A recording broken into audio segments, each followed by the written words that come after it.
ሰላም ቤተሰብ እንዴት ናችሁ? በዛሬው ዕለት አዲስ ርዕሰ ጉዳይ ይዤላችሁ መጥቻለሁ። አዲስ ቪዲዮ ተለቋል። ሰላም ናችሁ? እንዴት ናችሁ? እኔ በጣም ደህና ነኝ። እንግዲህ አገራችንን ኢትዮጵያን ሰላም ያደርግልን።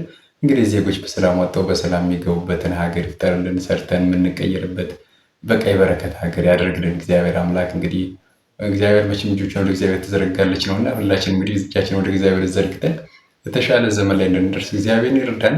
በመቀጠል እኔ በጣም ደህና ነኝ። ዛሬ በሄርሜላ እና አብርሃም መካከል አዲስ ነገር ተፈጥሯል።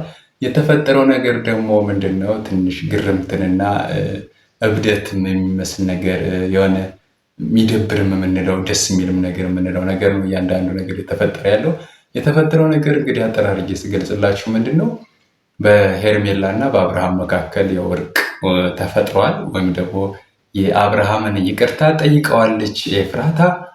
የአብርሃምን ይቅርታ ሄርሜላ ተቀብለዋለች። እንግዲህ ከዚህ በኋላ በፍቅር አብረው እንደሚቀጥሉ አብረው እንደሚዘልቁ እንዳይከፋው ከአሁን በፊትም እንዲማር ከዙሪያው ያሉ ሰዎች እንደማይጠቅሙት እንዲያውቅ ነው እንጂ ከዛ ውጭ ግን ምንም አይነት ነገር እሱ ልትጎዳው እንደማትፈልግ እንደምታፈቅረውና እንደምትወደው ዘላለም ከእሱ ጋር መኖር እንደምትፈልግ ማሳያ የሆነ ነገር እንዲሁም ደግሞ ብቻውን በነበረበት ሰዓት የሚከታተለው ሰው የእሱን ደህንነት እሱ ራሱ ላይ የሆነ ችግር እንዳይፈጥር እያደረገች እንደነበረች እየተናገረች ነበረ። እንግዲህ ተመልካች እንግዲህ በዛሬው ዕለት ትንሽ ግርምትን የሚፈጥር ነገር ለእኔ በእኔ አገላለጽ ሁለቶችም እንደ አጠቃላይ አብደዋል ነው የምለው። ምክንያቱም አብርሃምም ሄርሜላም እያበዱ ነው ያሉት።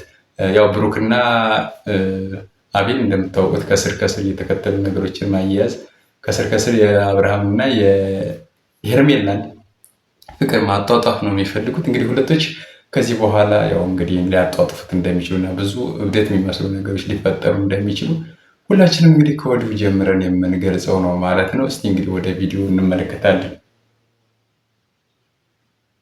መሆን ነው የምፈልገው። እስካሁንም እንዳልኳችሁ ነው። እኔ ጨካኝ ልብ የለኝም። እኔ ሩሩ ልብ ነው ያለኝና ሄርሜላ ትክክል ነሽ። አንቺ ሳቁን መመለስ ትችላለሽ። ነገር ግን የእሱን ሰላም ለመመለስ ይከብዳል። የዕለቱን ቢስቅም ነገሮች ካደራደር ብዙ ችግር እየፈጠሩ ይሄዳሉ እንጂ የእሱ ሰላም ተመለሰ፣ የእሱ ደህንነት ተመለሰ ተብሎ የእሱ ሳቅ ተመለሰ ተብሎ ነገሮች አያርፉ።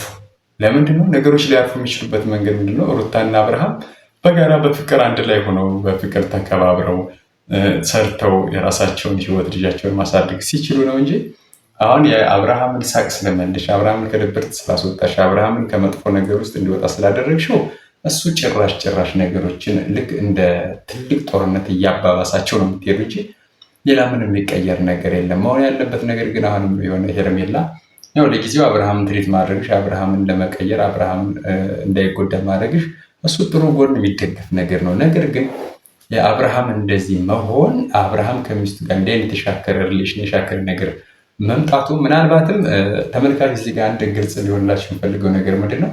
ሩታ የፈለገችው ያቀደችውን ነገር ቀድመው ነው እንግዲህ ለሱ ይወሰዱባት። ምክንያቱም ሩታ ምንድነው እቅዷ የነበረ በሰዓቱ በዙሪያው ማንም ሰው እንደሌለ ማንም ተጎኑ እንደማይሆን እያደረገች በነበረችበት ሰዓት ግን እነ ሄርሜላ ነገሩን አበላሽተው በመሀል ገብተው ሁሉን ነገር ብሽሽቱን አወጣውታል። ተመልካች እንግዲህ በጋራ ምና ይሆናል። ነገም ቢሆን ሩታ እርግጠኛ ነኝ እንዲህ አይነት ሀሳብ ይዛ እንደምትመጣ ብዙ ማሳያዎች አሉ። ስለዚህ ሩታ ወደ ውጭ ልትወጣም እንደሆነ ልጇን ይዛ የምትሄድ እንደሆነ ፕሮሰስም እየጀመረች እንደሆነ ብዙ ማሳያዎች ነገር አሉ። ነገ ከነገ ወዲያ ላይ ነገሮች ተባብሰው ሊፈጠሩ የሚችሉ በጣም ትልቅ ነገሮች አሉ እንጂ ዛሬ ላይ ግን ምንም የተቀየረ ነገር የለም። ለዕለቱ እንግዲህ ሁለቶች በፍቅር መሆናቸው እንግዲህ አብርሃም እንዳይጎዳ ደስ ብሎናል። ምንም ማድረግ አይቻልም። እንግዲህ ሩታም ቢሆን በራሷ መንገድ ባሏን ገፍታለች፣ ልጅ አባቷን ገፍታለች። እንግዲህ እሱ ደግሞ በዚህ በቸገረው ጊዜ ደግሞ ከጎኗ አይዞህ ምናምን ብሎን ደገፍ የሚለውን ሰው የራሱ ሊያደርግ እንደሚችል ግልጽ ነው ማለት ነው። አንድ ላይ ተሰብስበን የምንመጣው ማለት ነው።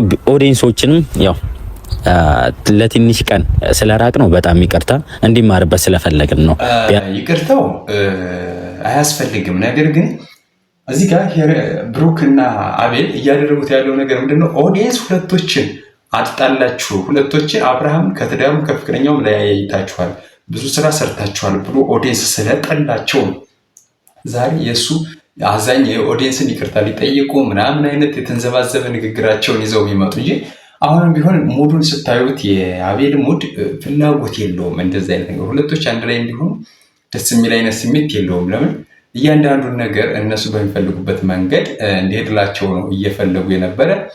ያው የሚፈልጉት ነገር ደግሞ ተሳክቶላቸው ሄዶ የተከፈላቸው ሄርሜላ እየከፈለቻቸው ነው እና እነሱ እየሰሩ ያሉ አቤልና ብሩክን ደግሞ ህዝቡ ከጨዋታ ውጭ ስላደረጋቸው ስለተዋቸው እነሱን በቃ እነሱ ሰይጣናዊ አመለካከት እንዳላቸው መጥፎች እንደሆኑ እያጣሉ እንደሆኑ ህዝቡ በደንብ ስለገባውና እነሱን መሳደብ ስለጀመረ ይቅርታ ኦዲየንስን ከዚህ በኋላ በጋራ ሆነን አንድ ላይ ሆነን እንክሳቸዋለን፣ አሪፍ ቪዲዮ ይዘላቸው እንመጣለን ምናምን እያሉ እየሰከሱ ነው ያሉት።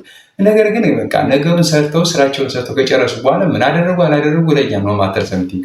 ምክንያቱም ምንም የሚጠቅመን ነገር ስለሌለ ማለት ነው ተመልካች። ስለዚህ የሁለቶች ሪሌሽን ትንሽ ያው ስሙዝ እየሆነ የሚመጣ ነው የሚመስለው። እስኪ እናያለን እንግዲህ በጋራ ነገ ከነገ ወዲያ ደግሞ ምን ሊፈጠር እንደሚችል ሁላችንም እንግዲህ እናያለን።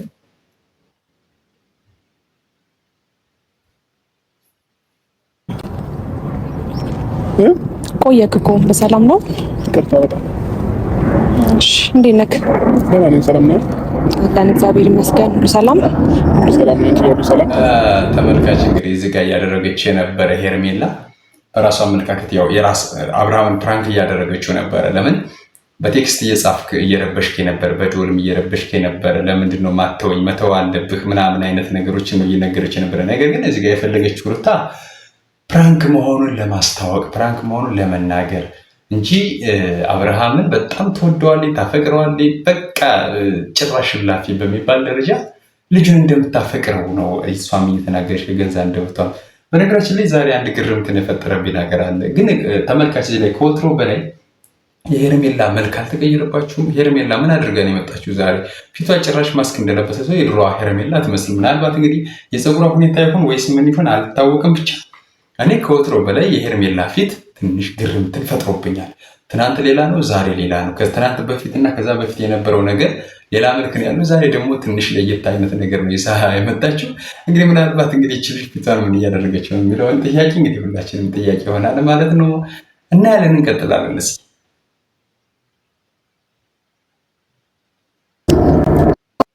ፈሻል ያላሰብኩት ነበር መደወሌ እና ቴክስት ማድረግ ማለት ነውና ቅርታ በጣም እዚህ ላይ እኔ ያስከፋሻል ብዬ አላሰብኩም ነበር። ቴክስት ማድረግ ያስቀየምሻል ብዬ አላሰብኩም ነበር። አብርሃምን ብታዩት እንዳጨረሽ ለምቦጭን ጥሩ እንደዚህ ተንዘላዝሎ ምናምን እንደዚህ በቃ ውድቅ ብሎ ምናምን አይነት ነገር በጣም ይቅርታ ምናምን አይነት ነገር ነው እየተናገረ ነበረ። ግን እሷ ጨራሽ ምንም ሊያስችላት አልቻለም። የኔ አባት፣ የኔ ፍቅር፣ የኔ ወለላ፣ የኔ ምንም ነገር የኔ በቃ ይሆን በቃ የእሷ አለሟ ነው። በቃ የእሷ ንጉሷ ነው። ምክንያቱም ታውቋታላችሁ እንግዲህ ሄርሜላ አብርሃምን ከትዳሩ ከልጁም በሙሉ አፈናቅላ በስተመጨረሻ ለራሷ አድርገዋለች። እንግዲህ እቅዷም ተሳክቶላታል። እንግዲህ እያንዳንዱ ነገር ነገ ከነገ ወዲያ ምን ይዞ ሊመጣ እንደሚችል ሁላችንም ያው መቼም የምንጠረጥረው ነገር ይኖራል። ነገ ደግሞ ሩታ የሆነ አዲስ ሀሳብ ይዛ ትመጣለች፣ እርግጠኛ ነኝ። ይሄ ስለማይቀር ማለት ነው። ምክንያቱም በዚህ ልክ እንደዚህ እንደፈለገዋ ተንቀሳቅሳ እሷ እንደፈለገዋ እንትን ብላ በቃ ምንም የሚቀየር ነገር የለም። መፈጠሩም ስለማይቀር ስለምናየም ሁላችንም ማለት ነው።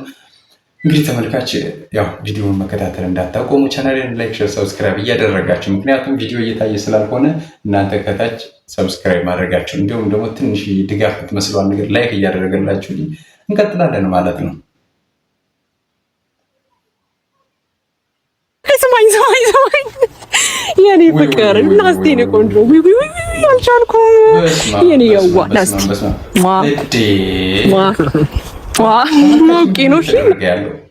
ወረደችበት እኮ በቃ ግንባሩ አልቀራትም፣ ጉንጩ አልቀራትም፣ ምንም የቀራት ነገር የለም። ወይኔ የኔ ወለላ፣ የኔ የዋ፣ የኔ ምናምን ነገር እያለች እያሽቋለጠችለት ትገኛለች። እንግዲህ የእነዚህ ልጆች ሪሌሽንሽፕ ግን ትንሽ ከወትሮም በላይ ትንሽ ግርምት ይመስላል። እሱ ትንሽ ለምቦጩን ጥሎ ለመሄድ ምናምን እያሰበ ነበር።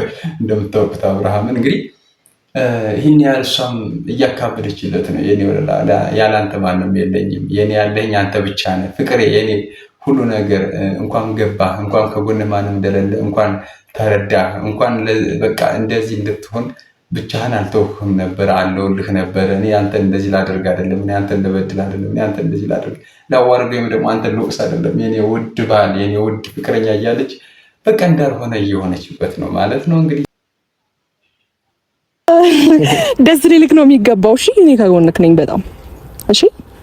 እና ለዚህ እኔ ሳልኖር ለዚህ 3 ቀን 4 ቀን ምናምን በቃ ለተደበርከው ነገር በጣም ይቅርታ። እኔ ባለሁበት ምንም ሊከፋ አይገባም ነበር። አንተ ለዛ ያፋታሹ ያጣላሹ ማለት ነው። ስለዚህ ታዲያ ለምንድን ነው እኔ እያለሁ ሊከፋ አይገባም ነበር? እኔ እያለሁ ሊደብረኝ፣ እኔን የመሰለች ፍልቅልቅ ሚስት እያለች፣ እኔን የመሰለች ፍልቅልቅ ፍቅረኛ እያለች ጭራሽ አንተ ሊደብርህ አይገባም የኔ ዋህ፣ የኔ ውድ፣ የኔ ንጉስ እያለች ማሽቋለጥ እንዴ! የሰውን ባል ሞጭቆ መንጠባረቅ አለ እንዴ? ለምንድን ነው እንደዚህ የምታደርገው? እሱ እኮ ባለትዳር ነው። ልጅ ማሳደግ ባለበት ሰዓት ነው አንቺ ጋር። በእርግጥ አሁን ላይ ብቸኝነት ስለገጠመውና ሩታ በሰራችው ነገር ትንሽ ተበሳጭቶ ብዙ ነገሮች ሊያደርግም ይችላል። ግልጽ ነው ቢያደርግ። ነገር ግን የአንቺ እንደዚህ አይነት እብደት የአንቺ በቃ የሆነ አላደለ የሆነ እንትን ማለት ትንሽ የሆነ ግራ የሚያጋባ ነገር ነው። ለምን በዚህ ልክ አይጠበቅም እንደዚህ አይነት ነገር። አንቺ አሁን በድጋሚ ደግሞ ምንድን እያደረግሽ ይሆናል? ነገስ ነገር ምን ይዞ ሊመጣ እንደሚችል ምን ታውቂያለሽና። ስለዚህ ለምንድን ነው አሁንስ ደግሞ ከህይወታቸው ማትወጪ? አንቺ የራስሽን ላይፍ ማትኖሪ? አንቺ ግን በቃ በህልምሽ ነው እንዴት ተነገርሽ? ወይስ ደግሞ በምንሽ ነው? ወይስ አብርሃም ተነቅሰሽ ነው ከአብርሃም ውጭ ሌላ ፍቅረኛ እንደሌለሽ እየተናገርሽ የነበረ?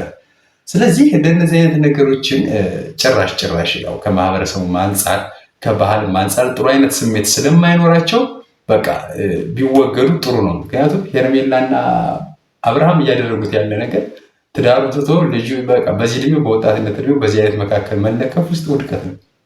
ስለዚህ አጠራርቄ ያለኝን ሀሳብ ስገልጽላችሁ ይህን ይመስል ነበረ። ቤተሰብ ቻናልን ላይክ፣ ሼር፣ ሰብስክራይብ በማድረግ ቤተሰብ ትሆኑ። እንዲሁም ሀሳብ አስተያየት ካላችሁ ኮሜንት ላይ አስቀምጡልኝ። ለዛሬ የነበረኝ ቪዲዮ ይህን ይመስል ነበረ። ቪዲዮ እየታየልኝ ስላልሆነ ቻናልን ላይክ፣ ሼር፣ ሰብስክራይብ እያደረጋችሁ አብራችሁ የሆኑ መልካም ቀን መልካም ምሽት ሁላችሁ ቻው።